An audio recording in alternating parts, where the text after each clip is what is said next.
Hello! Welcome to the vlog, new and old viewers alike. Here we are, we're like 10-12 weeks into this fucker and we're still going. I'm still doing a vlog once a week. Probably the most commitment I've ever given anything. No, that's not true. I've committed to loads of things. I'm very pro-commitment, girls. Pro-commitment. Great boyfriend material. Which is what this vlog is going to be about a bit later, but good to reiterate. There's a party in the comment section and you're all invited. Just read the comments, there's some great stuff in there, and I'm going to do like a little questionnaire in this video at the bottom in the comments, and you just copy and paste it in the comments and fill it out, and we'll have some fun with it. Interact. Let's hear what you're thinking about stuff, life. Shout out. I've got to get this boring bit of admin out of the way from one of my super fans, snivelling little rat, Joe Jester Jacobs, commenting, please give me a shout out. Mate, share the vlogs, you get a shout out, or subscribe on Patreon. You want it for nothing, just because you leave a few comments? Nah, mate. Nah, obviously, I appreciate your support, so that's why you're getting a shout out. Except I don't appreciate when I asked you to record me a hip hop backing track for my last live show. You said you'd do it, and then you just never did it. I don't appreciate that. But Joe is a good, solid guy. He's a stand-up, a rapper. I think he's been making some video content of his own recently, and he comments on all the videos, so just follow through that and you'll see his channel and you'll find some great stuff. You know, do support loads of other YouTubers, check stuff out, you know, live your life, because, you know, it's just, we're force fed so much stuff, and, you know, just go and find some stuff. There's some great stuff out there, but it's such a cluttered, massive internet. It's so hard to just find good stuff, but it's out there. You just got to look for it. But who's got the time? Well, I certainly have, because I am super unemployed right now. The most unemployed I've been for a long, long time. I am what happens when you have no plan B, kids. So if you got kids, show them this video and be like, get a job, get a qualification, don't end up like Harry. And yeah, basically I've had quite a big writing project over the last 2 years, and it's sort of come to nothing. Exciting. Well, I mean, there's still hope for it, but it's pretty much on it. There's one last thing, and then if that doesn't happen, the dream is temporarily over until I start a new one. I mean, I've still got the vlog, which I'm loving. I'm loving the vlog, doing it every week. Now, my spouting out, talking about all my hardships. I mean, really, it's not. I mean, I live in London. What's the worst thing that can happen, you know? And I'm wearing all the layers that I have right now because things are going so badly. I'm having to make the decision, what do I want to be, warm or hungry? And I've gone for do I want to be warm or hungry? I don't want to be warm. No, I don't mind not being warm, but I do mind being hungry. So I've chosen to spend what little money I have on food, not heating.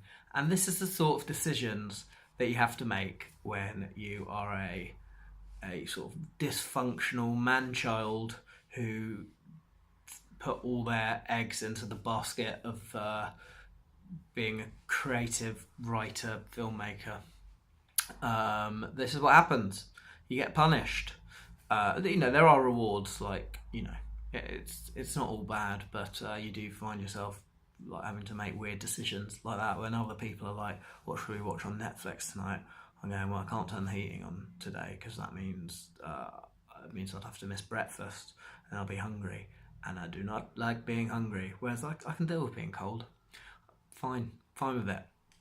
So that's where I am at with things, but I'm not down about it because I know this is all cyclical, and I've been in worse positions, and then, you know, it's like a little sort of what's this, Ferris wheel, just going around, and then we'll come up again, and there'll be some highs again, and I'm looking for work, and I'm feeling confident something will come up. And also, it's always darkest before the dawn, all that sort of stuff.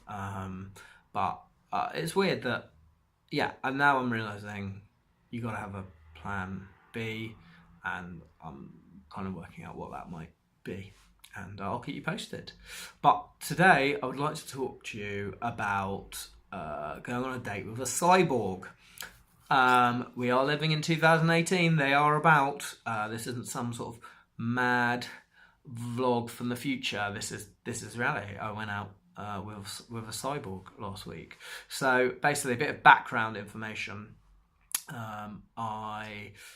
I've started to go to meetups. For those of you not familiar with what meetups are, it's sort of like an app for sort of sad, lonely losers who can't socialise in real life, to sort of help them meet fellow sad, lonely losers who can't socialise in real life, and sort of the lost people of the internet who want to venture out into the real world, who have the shared interest.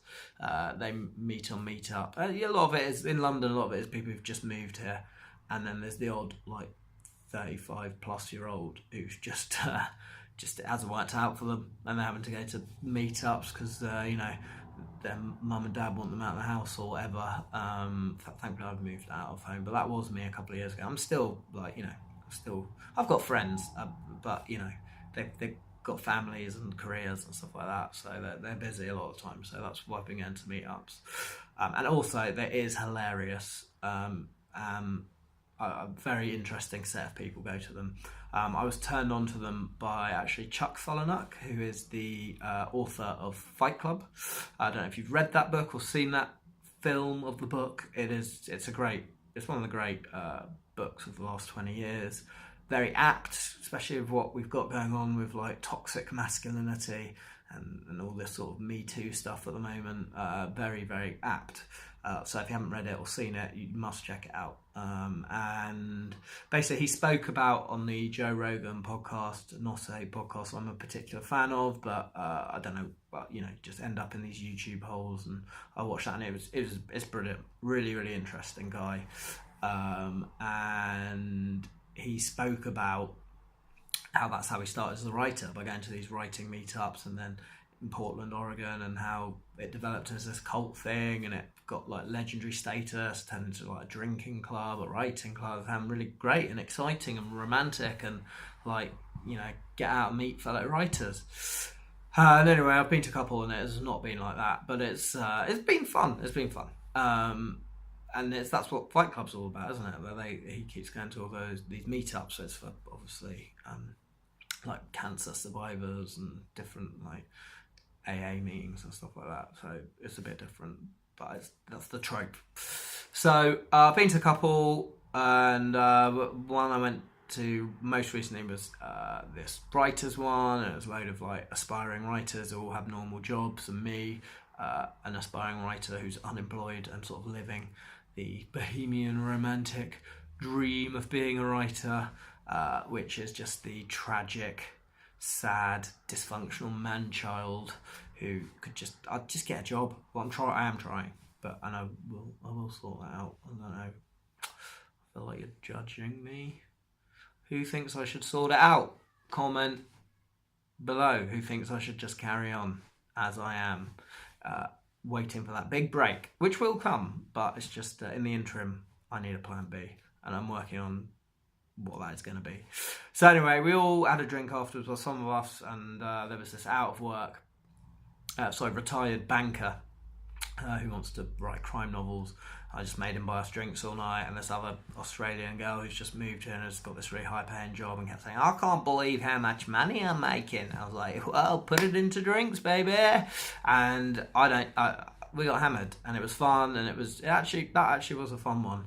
And at the end of the night, there was this sort of hot girl in the group, and she asked for my number. I was like, yeah, sure. And then we went out a week later, and we had a great time. She was flirting with me, and when things are going so shit, I mean, you're looking for your small pleasures and your joys, and nothing happened, but it was just nice to go out and have some attention, and because when you're getting rejected on a daily basis for like these really, I'm applying for these like jobs that a monkey could do, and I'm not getting an interview. I'm assuming it's either I'm overqualified or underqualified, and whichever it is, it's depressing. So yeah, it's like, I'm trying to just get some shitty job and I can't do that. So when a attractive girl is like, be nice to you, feels good. So she texted me on Friday and she was like, what are you doing? It's like, well, I'm working at an all-day rave selling tokens tomorrow, but other than that, I am free tonight. Let's go out. So we went out around Camden. We're having a good time. And where does the cyborg thing come into it? Well, she is a type 1 diabetic, and she has an implant on her arm that is like a Bluetooth thing that basically monitors her blood sugar levels and stuff like that. She's just got a little thing and she puts that in. It's the future, man. Cyborgs, they walk among us.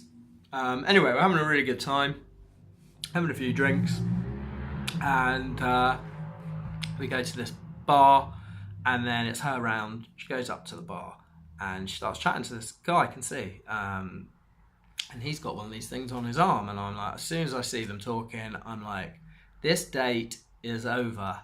I just like, that's it. I can't compete. I know it straight away. Anyway, but she comes back to the table. He joins us for a minute. He's like, oh, I'm with friends, but it was really nice to meet you. And I'm an old hand at this. I'm like, this is a hot girl, and this guy, obviously, she's been chatting to him, and they've shared this mutual connection about being diabetic. He's coming back. Well, in hindsight, I know this. At the time, I was, I don't know, I just didn't see it coming really, I guess, but I probably did, and for some reason, trying to get into how my own mind works here is, I think that's another vlog, how my own mind works. Would you like to see that?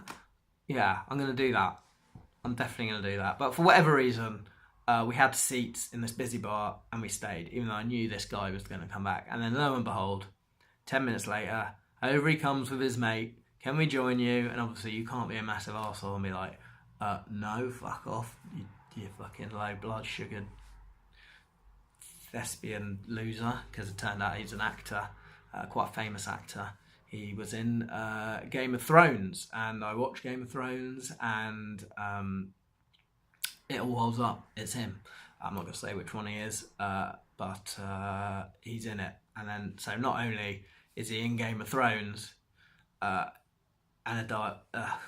me do that again. Not only is he diabetic, he's in Game of Thrones. So she's just like, this is like perfect. And apparently he looks like her ex-boyfriend. So I've now got to sit there listening to these two talk about all the different things they've tried for their diabetes. What can I bring? I mean, my grandma was type 2 diabetic. That's it. I sometimes feel tired if I've eaten too much. Maybe it's in my genes. I could have brought that up, but that's it. These guys, they're talking about all the things they've experienced related diabetes, blah blah blah. It's like, I can't compete.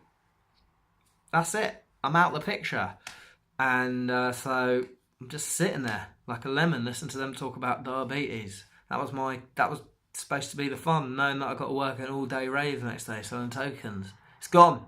Another door shut. Anyway, out of the kindness of my heart, I was like, I'll show you to another bar that's open later. I'm going home. And I walked them to this bar. Off they went into the night, and I hope they had a lovely time. In fact, she actually texted me today to say,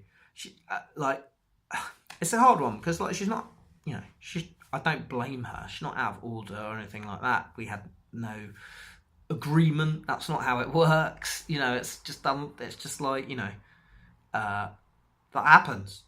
That's nature. That's the way it goes. But you could maybe say it was slightly rude if you looked at it one way.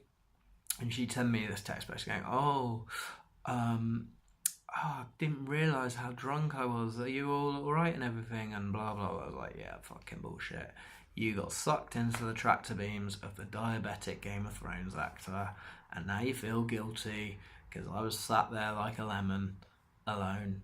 Anyway, I will reply to that and let you know what happens. But so that was my week. Yet more rejection upon rejection. The rejection keeps on coming, but I'm very immune to it. I don't mind. I just carry on. Thank you so much. Give this a like. Give it a share. We'll see you all very, very soon. Goodbye.